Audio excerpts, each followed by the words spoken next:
Because the demonstration in the Old Testament always took place in the temple. You'll see God demonstrating to the children of Israel all the time. You'll see Him in the temple. And He has designed you and I as that temple. Amen. So we must understand that it is going to be a sacrifice on our part. It is going to be a willingness on our parts. A willing to sacrifice for personal gain, for heavenly gain. A willingness to sacrifice fleshly desires for spiritual authority. Amen. You get that? We have to sacrifice our fleshly desires. I can't get there. I got 2 kids in the car, and I'm not prepared, and all these fleshly things in her mind trying to spin her around and saying, "Come on!" And somewhere inside of her, she said, "Either it's going to fulfill your flesh, or it's going to give you some spiritual authority." She walked into that Bible study, and can I tell you, God said, "I'm not only going to give you 1, I'm not going to give you 2, but I'm going to give you that mama and that daddy. There'll be 4. He didn't win just 1 person. 1 person became 4 people. In the church, 1 person in this building that gets on fire for Jesus will create 4 more. Who will create 10 more. Who will create 20 more. And then look and see where we're at by year's end. We can't get there if we're always doing what we've always done. Somebody's going to have to realize that I am the temple of God. And if there's going to be a demonstration, it's going to be because of me. And because of the God that's living in me. Talking about revival God's way. You see, this world is white. Already the harvest. Hear me when I say this, church. Antelope Valley is white. Already to harvest. Come on, hear me when I say this. Your friends are white. Already to harvest. Your neighbors are white. Already to harvest. Your co-workers are white. Already to harvest. You ain't hearing me, somebody. I said your family is white. Already to harvest. Your husband is white. Your wife is white. Your children who have been backslid are white. Your cousins are white. Your nieces and nephews are white. Your aunts and uncles are white. Our city is white. Our neighbors are white. Hear me today. They're all ready to harvest. The laborers are few.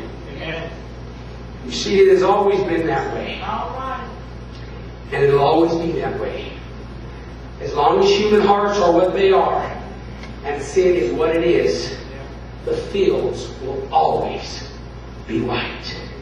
We just need the spirit of the laborer to break forth. We need the spirit of the harvester to take hold and take residence in the temple.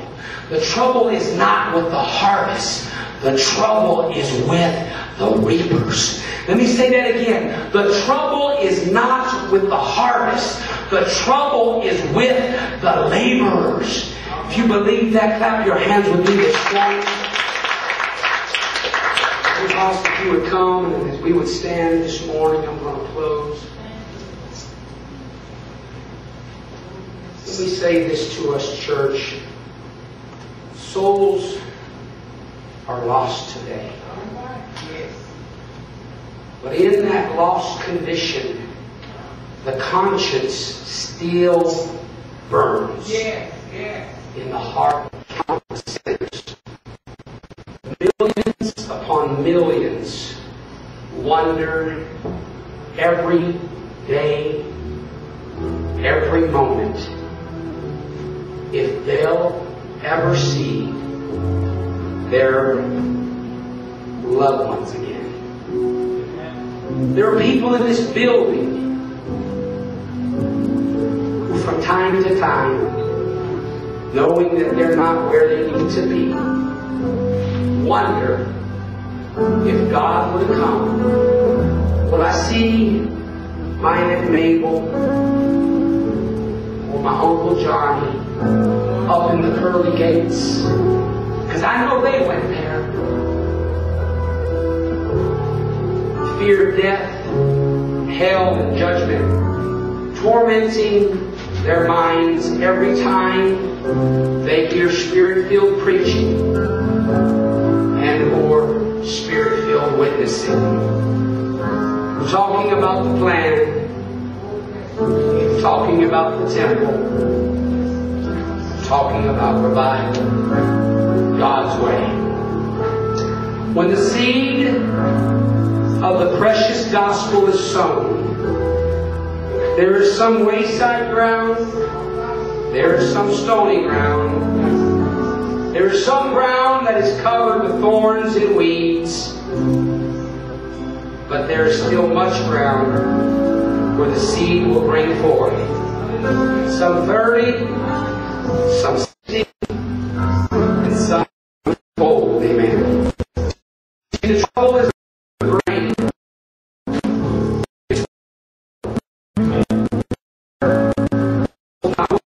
Harvest. It's with the reaper. The trouble is not with the sinner. It's with the saint. The sinner is doing what it's supposed to be doing. They're doing their job more effectively, more efficiently, and more prosperously than we are. He said at the dedicating of that temple, he made a beautiful analogy. He said when the temple was, he prosperously affected. If you're not affecting people, your temple's not finished. Your temple's not finished. Because God said, when your temple is finished, and you have prayed, and you have turned from your wicked ways, and you have sought my face, and fire has come down and consumed that sacrifice, your temple will now be finished.